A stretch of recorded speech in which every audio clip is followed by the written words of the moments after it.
Oh, hi. Firewolves, welcome. I am so proud of you and I admire you so much. In those debates, you did a magnificent job of critical thinking and really getting into defending your positions. Your logic was good, you were articulate, poised, and truly I salute you. Now, the Hetch Hetchy controversy was one of the first big head-on collisions that we had in our culture about preservation versus utilitarian aspects. The anthropocentric side, San Francisco, saw human benefiting utilitarian things that would help them. They needed water, they needed power. Hetch Hetchy could supply some of that. On the other hand, John Muir, representing a sort of transcendental viewpoint, a more biocentric viewpoint, instead of from human needs flowing from nature itself. To him, Hetch Hetchy had intrinsic values of its own, unrelated to humans. That landscape, that biology had evolved in its own way for thousands and thousands of years. And as he famously said, damn Hetch Hetchy, sooner to damn the cathedrals of Europe for water tanks. And that was a point that resonated in the American public. The National Park Service had just been formed. This was the first major perturbation that had ever occurred on a designated national park, and in fact, it was the last. The land ethic is a concept that was best articulated by Aldo Leopold sometime later, and it was a direct descendant of Muir and the preservationist attitudes.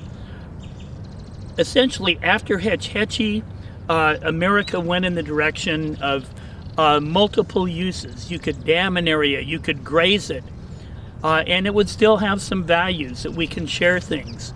The opposite viewpoint is there are some things that cannot be shared. As one of you Firewolves very well put it, humans have choices about where they can get power and where they can get water. Wildlife and nature does not.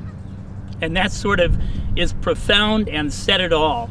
I wanted to read you a couple of quotes about the land ethic that Aldo Leopold developed in the 1940s that sort of is the continuation of John Muir's ideals. The land ethic simply enlarges the boundaries of the community to include soils, waters, plants, and animals, or collectively the land. In short, a land ethic changes the role of Homo sapiens from conqueror of the land community to plain member and citizen of it. It implies respect for his fellow members and also respect for the community as such.